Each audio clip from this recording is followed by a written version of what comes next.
अस्सलाम वालेकुम स्टूडेंट्स, उम्मीद करता हूँ आप सब खैरियत से होंगे। मैं हूँ अरसलान खटक और आप देख रहे हैं P K test globe YouTube channel. Students, आज इस वीडियो को एंड तक देखें क्योंकि आज इस वीडियो में मैं आपके साथ एकेडमिक टेस्ट कंप्यूटर पर किस तरह लिया जाता है इसके बारे में बताने वाला हूँ। बहुत सारे बच्चे एकेडमिक टेस्ट में फ़ेल हो रहे हैं और उसकी बुनियादी वजह यह है कि हमने इंटेलिजेंस टेस्ट को ही इनिशियल टेस्ट समझ लिया और हम ये भूल गए कि भाई एकेडमिक टेस्ट भी होगा। लेकिन आपने जिस तरह इंटेलिजेंस टेस्ट की आप तैयारी कर रहे हैं इसी तरह आप एकेडमिक टेस्ट की भी तैयारी करें। उसकी वजह क्या है कि आपके दो किस्म के टेस्ट होंगे, एक इंटेलिजेंस टेस्ट और एक आपका एकेडमिक टेस्ट है। इंटेलिजेंस टेस्ट पास करना ज़रूरी है और साथ में एकेडमिक टेस्ट भी पास करना ज़रूरी है। अगर आप एकेडमिक टेस्ट में फ़ेल हो जाते हैं तो आप समझो आप फेल हो गए, ठीक है। और आज इस वीडियो में मैं आपको एकेडमिक टेस्ट के हवाले से एक ऐसा राज बताने वाला हूँ जो शायद ही आपको किसी यूट्यूबर ने या किसी सोशल मीडिया के प्लेटफॉर्म में आपने देखा हो या सुना हो, ठीक है। तो अगर आपको उस राज का पता है तो आप मुझे कमेंट बॉक्स में बता सकते हैं, लेकिन अगर नहीं पता है तो फिर आपने इस वीडियो को एंड तक ज़रूर देखना है क्योंकि इस वीडियो में ही मैं आपके साथ वो राज शेयर करने वाला हूँ और वो राज स्पेशली एकेडमिक टेस्ट के हवाले से है, ठीक है। तो उससे पहले कुछ क्वेश्चन थे मैथ के और फिजिक्स के, सोचा आपके साथ शेयर कर दूं, इम्पोर्टेंट क्वेश्चन थे। तो क्वेश्चन हमारे पास ये है कि पहला क्वेश्चन है मैथ का, a plus B whole square minus A minus B whole square is equal to dash. Algebraic question है और इसका करेक्ट आंसर है ऑप्शन ए 4ab। हमारे पास क्वेश्चन नंबर 2 है x माइनस 3 x प्लस 2। अब ये है फैक्टराइजेशन का सेकंड पार्ट, ये सेकंड पार्ट यानी इसका आउटपुट। अब इसको अगर आप मल्टीप्लाई करेंगे तो आपको जो करेक्ट आंसर मिलेगा वो ये मिलेगा कि x square plus x minus 6। या अगर आप इसको इक्वेशन बना लेते हैं और इसको आप फैक्टराइजेशन निकालेंगे तो आपको जो फैक्टराइजेशन मिलेंगे उसमें x माइनस 3 होगा और x प्लस 2 होगा। तो कहने का मतलब ये है कि आपका जो करेक्ट आंसर है ऑप्शन ए आपको मिलेगा। ओके गाइज, एकेडमिक टेस्ट में मैथ के पोर्शन से इम्पोर्टेंट चैप्टर एक मैट्रिक्स का होता है। यहाँ से डेफिनेशन आ सकते हैं, प्रॉपर्टी आ सकती हैं और यहाँ से कंडीशंस भी आ सकती हैं। अब जैसे क्वेश्चन नंबर 3 में प्रॉपर्टी का क्वेश्चन आया है, ठीक है। इसमें आपको एक मैट्रिक दिया है, if A is equal to 3 minus 4 1 2 और B is equal to dash, then dash can be found. Can be found का मतलब क्या है कि ये तीन प्रॉपर्टी हैं, इन 3 प्रॉपर्टीज़ में से कौन सा पॉसिबल है कि यहाँ पर परफॉर्म हो सकता है। तो पहला है ए बी, फिर है बी ए यानी ए मल्टीप्लाई बी मल्टीप्लाई ए और ए प्लस बी पॉसिबल नहीं है, बी प्लस ए भी पॉसिबल नहीं है, ठीक है। क्या होता है कि फर्स्ट रो फर्स्ट कॉलम, तो ए मल्टीप्लाई बी पॉसिबल है। क्यों? क्योंकि ये देखें, first row first column, second row second column है नहीं क्योंकि ये कॉलम मैट्रिक्स है, तो इसका सेकंड कॉलम भी यही है। तो हमारा जो करेक्ट आंसर है ऑप्शन ए है। ओके, हमारे पास क्वेश्चन नंबर 4 है, if sum of measure of 2 angles is 90 degree. अगर दो एंगल को हम मिलाएं और उसका जो आउटपुट है 90 डिग्री आता हो तो इस तरह के एंगल को हम क्या कहते हैं? कॉम्प्लीमेंट्री एंगल कहते हैं ज्योमेट्री के। Okay guys, sum of measure of 4 angles of a quadrilateral is dash. 4 angle और भी क्वाड्रिलेटर का हो कितना होता है? 360 डिग्री होता है। Median of a triangle are क्या होता है? कॉन्करेंट होता है, ठीक है गाइस। कॉन्सेप्चुअल क्वेश्चन था ये। ओके, मैट्रिक्स का एक क्वेश्चन और भी आया है, if A is equal to 2 3 4 5 B is equal to 0 1 1 2 then what will be order of A plus B. इसका ऑर्डर क्या होगा? ऑर्डर इसका होगा 2 मल्टीप्लाई 2, ठीक है, ए प्लस बी, तो 2 ये 3 1, तो 2 मल्टीप्लाई 2 इसका ऑर्डर होगा। सम ऑफ 2 नंबर इज माइनस 13। दो नंबर है, अगर इसको हम आपस में जमा करेंगे, ऐड करेंगे तो क्या आएगा? माइनस 13 आएगा। एंड देयर प्रोडक्ट कहते हैं मल्टीप्लिकेशन को। अगर आप उसे मल्टीप्लाई करेंगे तो क्या आएगा, -30 आएगा। व्हाट आर नंबर, नंबर क्या है, ठीक है। तो नंबर बहुत ही आसान है, नंबर है आपका 2 and -15। पहला आपका है -2 15। अगर आप -2 और 15 को ऐड करेंगे तो आपके पास आएगा +13, तो जो कि गलत है, आपके पास -13 आना चाहिए। अगर आप -3 और 10 को ले लेते हैं इस क्वेश्चन को, ऑप्शन को, तो अगर आप इसे ऐड करेंगे तो आपके पास जो सम आएगा वो आएगा 7, तो ये गलत है। अगर आप सी को देख लेते हैं, 2 और -15, इसको अगर आप ऐड करेंगे तो आपको जो सम आएगा वो आएगा -13, और अगर आप इसे मल्टीप्लाई करेंगे तो क्या आएगा, -30 आएगा। तो करेक्ट आंसर आपका क्या आएगा, ऑप्शन सी।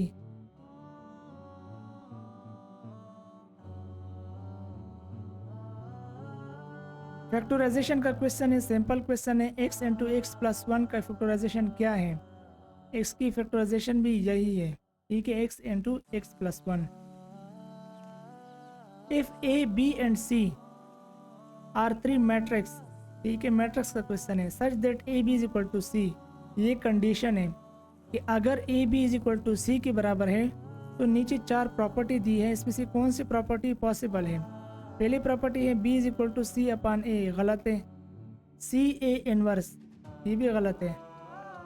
फिर है b is equal to A inverse C, और फिर d है b is equal to M C inverse A, ये भी गलत है।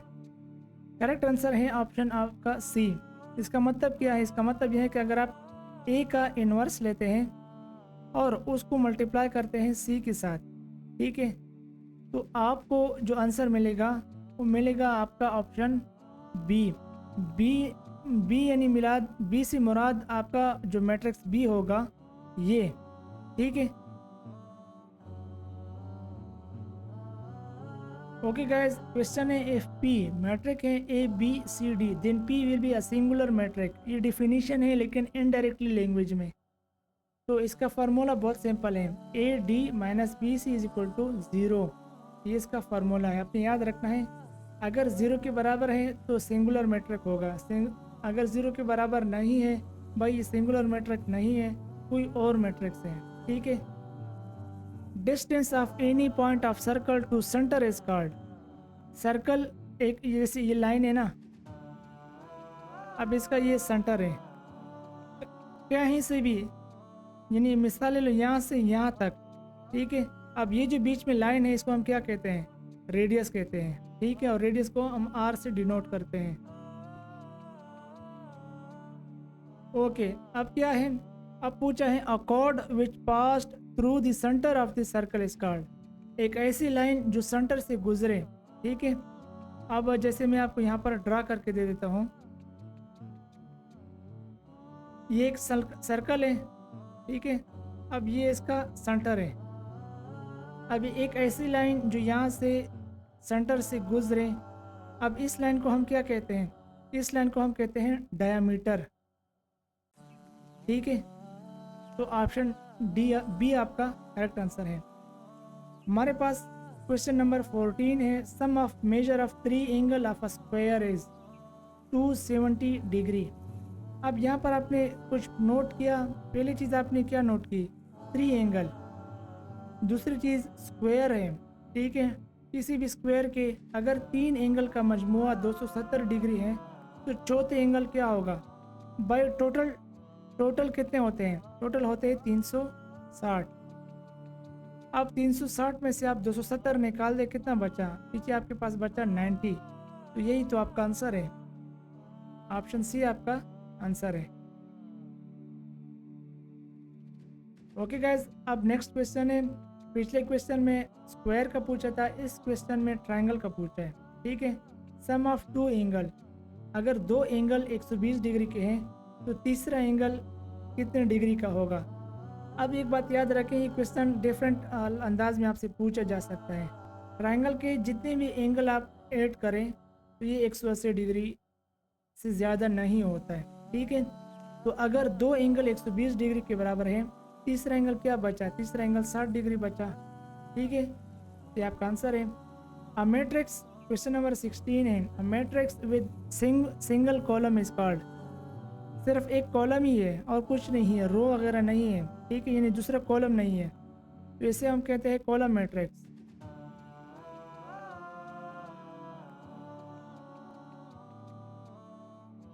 ओके गाइज, अब यहाँ से कुछ फिजिक्स के एमसीक्यूज शुरू होने वाले हैं, ठीक है। लेकिन अब मैं आपको वो राज बता देता हूँ जो मैंने आपसे वादा किया था कि मैं वीडियो में आपके साथ शेयर करने वाला हूँ। स्टूडेंट्स, वो राज ये है कि एक मान लेते हैं, मिसाल ले लेते हैं, दो कंप्यूटर हैं और उसमें दो अलग अलग स्टूडेंट्स टेस्ट देने जा रहे हैं, ठीक है, यानी उसमें टेस्ट निमी का टेस्ट दे रहे हैं। तो ज़रूरी नहीं है कि जो क्वेश्चन एक स्टूडेंट को आता है वही क्वेश्चन दूसरे स्टूडेंट को भी आएगा, ऐसा कभी भी नहीं होता है। उसकी वजह क्या है? उसकी वजह ये है कि एक सॉफ्टवेयर होता है, ये कंप्यूटराइज सिस्टम होता है, उसके अंदर पहले से ही 300, 400, 1000, 1200 तक फिजिक्स के एमसीक्यूज टाइप पहले से ही टाइप होते हैं और हर कैंडिडेट के लिए अलग अलग सॉफ्टवेयर खुद ही पिक करता है, ठीक है, अपने हिसाब से खुद ही पिक करता है। इसी तरह मैथ के क्वेश्चन, इसी तरह फिजिक्स के क्वेश्चन। लेकिन आपने करना क्या है, कुछ इंपॉर्टेंट चीज़ें हैं जो कि जिसके अंदर ये आपका पेपर बनता है। उसमें डिफिनीशन आते हैं, उसमें आपके जो फाउंडर्स होते हैं, उसमें आपके जो वैल्यूज़ होती हैं, ये आपका आता है। अगर आप इन चंद चीज़ों के प्रैक्टिस कर लेते हैं तो आप अच्छी तरीके से पास हो सकते हैं, ठीक है। लेकिन ये बात मैं आपको बताने वाला था कि अगर ये क्वेश्चन एक स्टूडेंट को आया है तो ज़रूरी नहीं है कि दूसरे स्टूडेंट को भी यही क्वेश्चन आएगा, इसको डिफरेंट आ सकता है, ठीक है। एक ही सेंटर में इसको डिफरेंट क्वेश्चन आ सकता है। तो यही आपको बताने वाला था कि आप वीडियोस देखें, आप एक्सपीरियंस से रिलेटेड जितने भी वीडियोस होते हैं आप सब देख के आपके लिए हेल्पफुल हैं। लेकिन आप ये ना कहें कि भाई वो वीडियोस में ये क्वेश्चन आया था तो मेरे पास तो ये क्वेश्चन नहीं आया, तो ऐसा नहीं होता है, ठीक है। अब यहाँ से फिजिक्स के क्वेश्चन शुरू है। फिजिक्स के क्वेश्चन में पहला क्वेश्चन पूछा है, who found the diameter of earth? Al Biruni इसका करेक्ट आंसर है। ओके, नेक्स्ट क्वेश्चन है हमारे पास, the distance between earth and moon is 3.8 multiplied 10 power 8 metre. Option A. Inventor of pinhole camera Ibn Al Haytham, ये मुस्लिम scientist थे, ठीक है, इनका ऑप्टिक्स में बहुत बड़ा रोल था। The acceleration of free falling body is dash 9.8 meter per second square. The direction which acts upon in direction of friction force के रास्ते में जो भी डायरेक्शन यानी एक्ट करती हैं वो कौन से पोजीशन में करती हैं? तो परपेंडिकुलर करती हैं, ठीक है, फ्रंटवर्ड परपेंडिकुलर करती हैं। ओके गाइज, स्टूडेंट्स, हमारे पास नेक्स्ट क्वेश्चन है, द स्लाइडिंग फ्रैक्शन व्हील यानी जो रोटेटरी मोशन होता है उसमें क्या होता है? उसमें कम होता है, ठीक है। ऑप्शन ए आपका करेक्ट आंसर है। Which is true that a body moves, एक बॉडी है वो मूव कर रही है सर्कुलर मोशन में और उसकी जो वेलोसिटी है वो यूनिफॉर्म है। तो यहाँ पर क्या ऑप्शन करेक्ट है? No force acts on body, नहीं, ये भी गलत है। नो एक्सेलरेशन नहीं है, क्योंकि मोशन क्या है? सर्कुलर मोशन है और वेलोसिटी यूनिफॉर्म है, तो ऐसी सूरत में एक्सेलरेशन नहीं होता है। नेक्स्ट क्वेश्चन है, dash is the unit of solar year की यूनिट क्या है? लेंथ, ठीक है। ओके गाइज, एक क्वेश्चन है जो कि न्यूमेरिकल टाइप का क्वेश्चन है, जिसमें पूछा है, a truck travelled 80 metre distance and take 20 second, 20 second में 80 मीटर का फासला एक ट्रक ने तय किया है, तो अगले 10 सेकंड में मज़ीद 70 मीटर का फासला तय किया है, तो एवरेज स्पीड क्या होगी, यानी वेलोसिटी की आपसे पूछ रहे हैं। तो इसका फार्मूला बहुत सिंपल है गाइज, मेरी प्रैक्टिस अभी काफ़ी कमज़ोर हो गई, लेकिन इतनी भी नहीं है कि मैं कुछ आपको समझा ना सकूं। तो टोटल डिस्टेंस को आप टाइम से डिवाइड करेंगे तो आपको आंसर मिल जाएगा। अब टोटल डिस्टेंस कितना है? 80 मीटर था, फिर 70 मीटर हो गया, तो इसका अगर आप प्लस करेंगे कितना आएगा? 150 आएगा। अब 150 को आप टोटल टाइम से डिवाइड करें, टोटल टाइम कितना था? पहले 20 था, फिर बाद 10 हो गया, तो इसको मिला के कितना हो गया? 30 हो गया। अब 0 और 0 कट गए, 3 1 ज़ार 3, 3 5 ज़ार 15, तो आपका जो आंसर बनता है क्या बनता है 5 बनता है। अब एवरेज स्पीड की यूनिट क्या है मीटर सेकंड। तो ऑप्शन ए जो है ना आपका करेक्ट आंसर है। नेक्स्ट क्वेश्चन है F Y is equal to 4n और F X is equal to 3n। तो आपका रिजल्टेंट फोर्स कितना होगा F X multiply F Y. ये आपका बनेगा option C 12n। The ability to move body torque, यहाँ पर आपका टार्क हो गया। व्हेन बॉडी डज नॉट, अगर एक body does not come to its original position, अपनी असली हालत में नहीं आ जाती, तो ये कौन सी इक्विलिब्रियम है कांस्टेंट इक्विलिब्रियम है। ठीक है, state of equilibrium are 3, there are 3 states of equilibrium. The value of gravitational constant की वैल्यू कितनी है। तो इसका जो करेक्ट आंसर है 6.67 multiply 10⁻⁻11 newton metre square plus kg square. Option C आपका करेक्ट आंसर है। नेक्स्ट क्वेश्चन की तरफ पढ़ते हैं।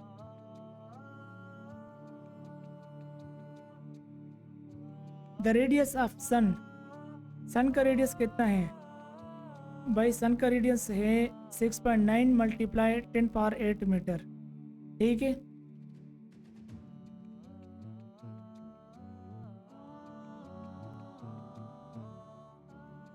The velocity of free falling body is dash. Free falling body की वेलोसिटी नेगेटिव होती है।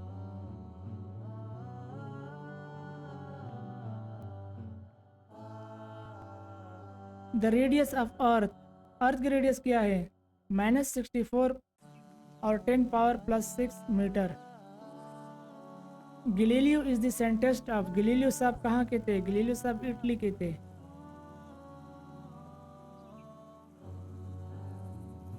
ओके गाइस, तो ये थी आज की वीडियो। आई होप आपको पसंद आई होगी। यहाँ इस वीडियो में आपने एक तो एकेडमिक टेस्ट के हवाले से सीखा और कुछ MCQs जो एकेडमिक टेस्ट से रिलेटेड थे, फिज़िक्स के और मैथ के, तो ये आपके साथ शेयर करने थे। और इसके अलावा जो टेस्ट के हवाले से एक टिप आपके साथ शेयर करनी थी, ताकि आपका जहन बना हो कि ऐसा नहीं होता है कि मैं दूसरे की वीडियोस देखूं। या मैं वीडियोस की बात नहीं कर रहा, मैं वैसे ही आप नॉर्मल बात कर रहा हूँ कि अगर कोई आपको कहे कि भाई ये 4-5 क्वेश्चन मेरे टेस्ट में आए थे, तो बस आप उसी 4-5 क्वेश्चन के बैठ जाओ और समझो कि बस मेरा टेस्ट तो पक्का पास हो गया है। तो ऐसा नहीं होता है। हर स्टूडेंट को अलग अलग क्वेश्चन आते हैं। ये सारा सॉफ्टवेयर सिस्टम होता है और उसके तरीके से खुद पैक करता है और खुद ही आपको शो करता है, और उसी के हिसाब से आपको आपका रिज़ल्ट बनेगा। Thanks for watching.